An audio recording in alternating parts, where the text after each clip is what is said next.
Welcome back to Property Deconstructed with Mark Errichiello from Master Advocates. I'm Pat Panetta, and our special guest for number 2, so this is episode 12, but you've come back to join us, Michael Furlong, the Director of Rent Roll Maximiser.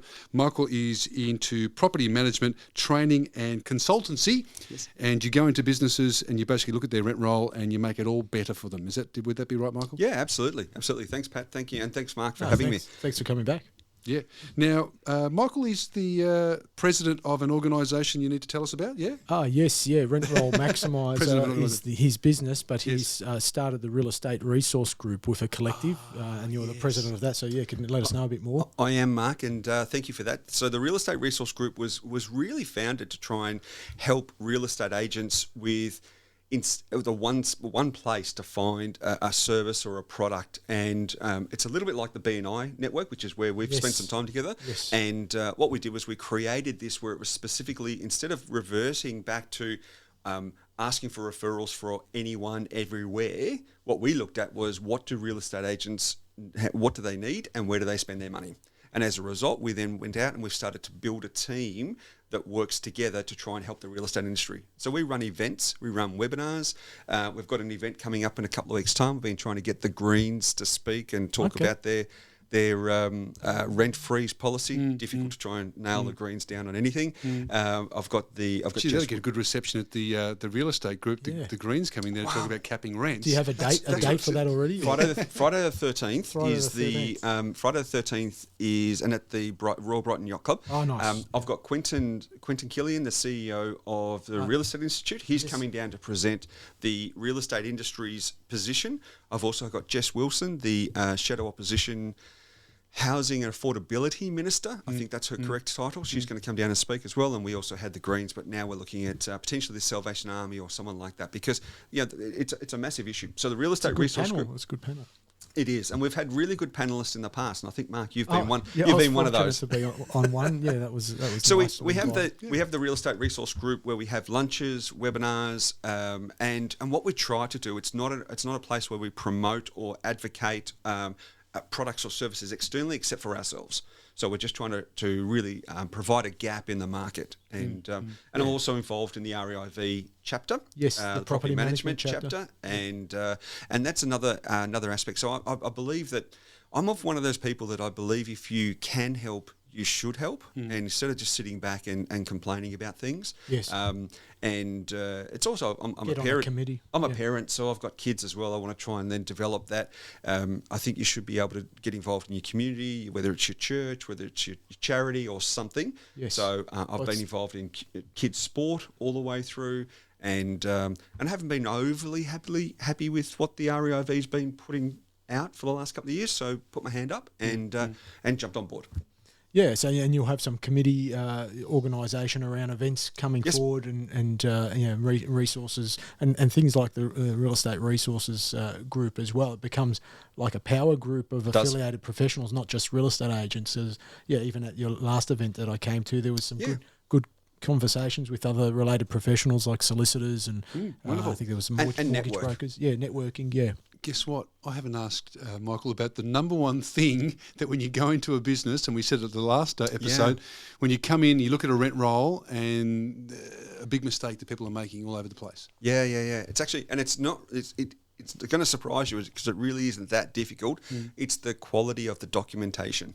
So it's the compliance. Now I know, Mark, you were going to talk about compliance, and that's when I first started, because auditing, analytics, compliance, numbers. That's my bag. That's my profile. However, when I go to a sales principal or I go to a director and say, I want to talk to you about your auditing, it's like I might as well be speaking another foreign language. So what I do is I really look at that and say, well, how does that link back through into rent roll growth? Now, the moment I start talking about rent roll growth, every director wants to talk to me. They start listening then. Yeah, but it's the same thing. And how do we get rent roll growth? We look at our compliance. How do we get rent roll growth? We have a look at our staff retention. How do we get rent roll growth? We look at our customer relations. So they're sort of the roots of it all. You put in some solid foundations, and then you'll get growth. So the number one thing, and this is really, it is basic, and that is, if you do not have an authority to act, you then can't charge a fee. So if you can't charge a fee, you can't sell it. And really it then trickles down from there. Right. So what I look at is I look at from almost like if Consumer Affairs was to walk into your real estate office and then do an audit, they'll look at that and then they'll maybe give you an enforceable undertaking or maybe a fine. I'll walk into your office and say, maybe we need to fix these things. Let's get them sorted and we'll try and rectify it. So I really look at the documentation, the licensing, and I have a look at, and it's really basic. A lot of people don't know how to fill in because we now have moved to an electronic world. Yes. It's just that it's monkey do, monkey follow, or I think that's whatever that expression is. They're just really just ticking boxes. Monkey do, monkey see. Monkey see, is that what it is? Monkey see, monkey do. Oh, right. Between the three of us, we got there. Three wise. I could be I wrong. will not bring up any more of those I could because I be wrong. stuffed it up. But what it is, and I see it often where I'll get a younger person that's been in the industry for a couple of years and I'll say, why did you do it that way? And it's because that's the way we've always done it, or that's the way I was shown, or even sadder, that's the way I used to do it at my old place. So what I try to do is I walk in and I say, what is the operational standard of an office? If you don't have any, well then let's adopt some. So we'll create some minimum standards, some operational standards, and then they become the benchmark in an office, and then we performance manage to that. So Life must be easier for everybody too. Once you get a system in there and things are rolling and you're compliant, it's not a headache anymore. I'm going to throw Don't you another think? one. Don't be careful what you ask for. Couldn't help yourself. Be careful what you wish for, because everyone wants systems, Pat.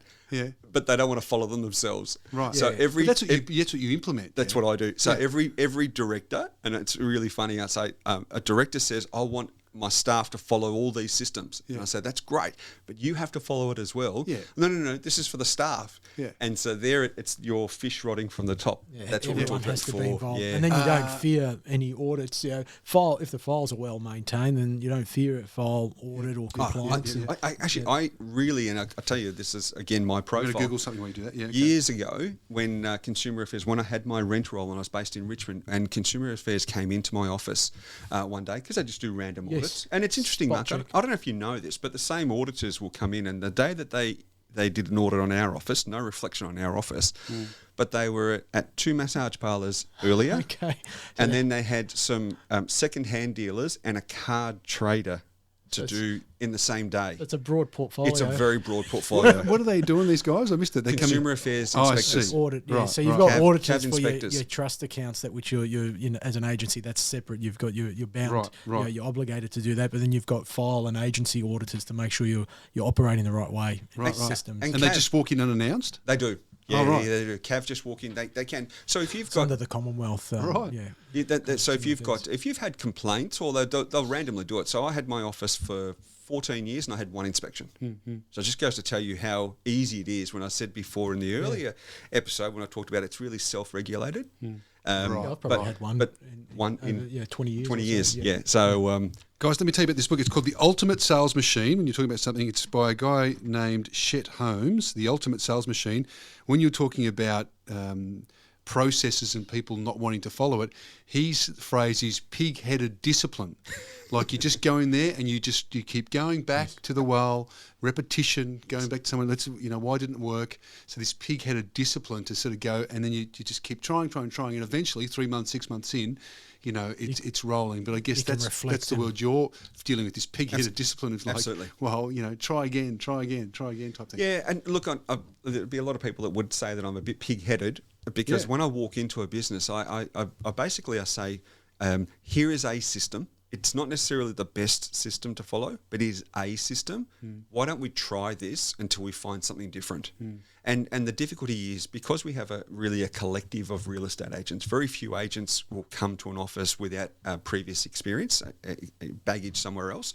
So what happens is you might have, and I'm going to just use some brands, some Melbourne brands. So you might have a Jealous Craig office that's employed a Barry Plant property manager, a Ray White property manager, a Woodards property manager. So all of a They've got sudden, different ways of doing it. yeah. So if you don't have the Jealous Craig, and please, I'm just not talking about those. If you haven't got that way in that office, all of a sudden the default is that you're now getting the other offices, processes. It's a different ecosystem mix. Absolutely. Yeah. Yeah, and that's what I was saying before around it's either, and it's by default. Property managers typically aren't doing things because they choose to do things poorly. They're doing them because they have so many things to do. It's a very tough job. It's an incredibly tough job. Yeah. So you're dealing with the owners of the property. What do we call them now? Renters? Rental providers. Residential yeah. rental providers. You've got commercial providers as well, but it's a different regulations. Yes. And how much of the equation are the tenants or the rent payers? Is that somebody you need to look after and service as well? Because that'd be a big job too. You're obligated by law Right. and duties to make sure sure you're representing everybody's your happy. landlord or your rental provider. That word again, but you've got duty of care over the renters. Of course, and again, we go back to the Residential Tenancies Act, and there's over 100 acts of Parliament, just both state and federal. Change names. change titles of stuff. You could be our next, smart our next leader. Yeah. But there's over 100 acts of Parliament that the property manager needs to learn. And sadly, what we're not doing is we're not investing in our younger people coming into the industry. There were some changes again to the minimum standards for education for real estate agents to get in to do an agent's rep. That just completely stuffed the industry. So we now, it's so much more difficult to get in. Instead of doing a week's course or a 2 weeks course or a couple of months, it's now $5,000 and 6 months worth of work to do. Yes. So we've stopped those people coming into the industry. We've got a mass exodus of older people getting out, particularly post-COVID. We've got more regulation. And then we've got this revolving door of politicians thinking that landlords or rental providers are a cash cow, so we're just throwing another tax on them. Therefore, they're getting angry and then leaving. It's a housing crisis. And rental state of the market. So the housing crisis is not a crisis; it's a supply issue. Yes, it's an absolute supply issue, and the industry knows it. The only people that aren't listening to this is the government at the moment. So he's going to build 800,000 dwellings in a decade. What I like, which was really, really nice. 200 and something a day or something. Let's knock down 44 commission social housing places and build another 44 of them. So where's the net gain? All we're doing is it's probably smaller than the original one. It's another tunnel. It's another Westgate tunnel, or it's another. Let's remove 85 the properties that weren't of a proper standard and investment to fix them. But then you've got to. That's the ambitious goals to build new housing, but about making incentives for the current established rental providers to hang in there and not sell out because of being overtaxed or overregulated they're providing the housing. And I think why think about building all those properties or new dwellings, but what about the existing? Creating an incentive for the existing people in there, so push them out. Absolutely, and I think we've got to move away from this stigma where it says that any landlord or any rental provider is wealthy or cash rich. I think off the back of 2 years of COVID, that's just demonising that sector. So people like the Greens can get what they want. They just go out and say that they're all rich and they're all corporate, and do you know that they're all sort of demons, so they can push their agenda. But the reality is, it's not true. No, and the hardest thing, and again, let's just run it right back to the property manager. The property manager is really caught in the middle. So you have to have a look at the demographic of a property manager. Is someone, and typically I'm generalising here, someone between 20 and maybe 35-ish, predominantly female. I'm not saying it is always, but it's predominantly female industry. Property managers, very good property managers, and now what we're expecting them to do, they need to be mediators, negotiators, and now they need to be financial controllers. They need to be debt collectors. They need to have all of these psychologists, and we wonder why the industry is imploding. Where property managers are just saying this is too bloody hard, for whatever wage it is, and it doesn't matter what the wages are, it's too hard. So offices and again, other things that I look at when I'm going into offices, how do we look at staff retention? How do we go about making sure that how do we go through and make sure we've got, whether it's work from home blend, whether I was in an office yesterday and they do massage days once a month and little things like that, staff lunches. Right. How do we attract? So it's pretty broad what you're looking at. You're looking at sort of the mental health and the retention. Retention, okay. How to make it a good working environment. Evolve for the next decade or the next 20 years. What does the industry look like? Absolutely. Because if you lose a staff member, if you lose a property manager, let's just say lost a property manager today. Today's Tuesday. Lose a property manager. it could take anywhere between 3 to 6 months for the new property manager. Let's say you found one today, 3 to 6 months to get back to the stage where the person was yesterday. Yeah. So you've got downtime, you're losing relationships, you're losing all that knowledge, all that IP. So when I work in a business, I have a look at all the risk factors. So when I'm doing a health check, that's why it takes 2 weeks. I look at this and say, what are the risk factors? If you've got all the knowledge sitting in a property manager's head, we've got a problem there. That person's going to implode. Yes. Or if they get hit by the proverbial bus, all that knowledge leaves. If they just decide to throw their hands in the air and they walk out the door. Rotating door of clients then, that's, because why aren't you retaining clients or staff? It's too hard. They're gold. If you've got a good property manager, look after them, invest in them. So I spend a lot of time also, Pat, in saying, what's our professional development plan for each property manager?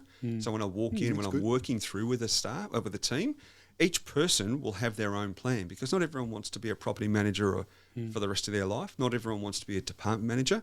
So how do we go about upskilling this person and giving them some skills which they can use, which is going to benefit the business, but you're also anchoring people as well. So are the staff in general happy to see you, or some are like, oh, here comes that guy, he's going to tell me what to do? Do you know, it's interesting, when we've talked before about the systems, so those that are really compliant and want to progress and want to develop and professionally develop themselves love what I do. Not initially, because it's a lot more hard work. Firstly, we have to untrain. So everything that you know, we have to untrain and then retrain. So that's awkward. So that's why it's a 90, 120-day program. But you do get, and it happens a lot, you do get those that are either hiding things, those that are faking, those that are they're being sort of on the edge, on the edge, or yeah. Maybe when I'm thinking sort of just for too long, doing it their own way, the comfort zone, and they're thinking, oh, this is going to take me out of my comfort zone now, and they don't like that. So we help them find their next role. Yeah, okay. There you are, yeah. Well, it's a good audit in many levels. Yeah, well, that's a good way. The analogy that I use... And they'd be happier too, maybe in a better role somewhere else. Absolutely. Yeah. The analogy that I use is very much, we're on a train, we're going to jump on, we're going to go through this journey, and at any stage we stop off at a station, you want to jump off, please let me know, because it's going to be really uncomfortable for you and really uncomfortable for us, because everyone else is moving forward, and if you want to hold things back and not embrace what we're trying to do. So the offices that I work with, and we've been doing this for a couple of years, so when we work in an office and it really you see the improvement, you see the retention, you see the clients, you look at the Google reviews, you look at the referrals, landlord referrals, all those sorts of things. What do we do? The affiliate program. So there's lots.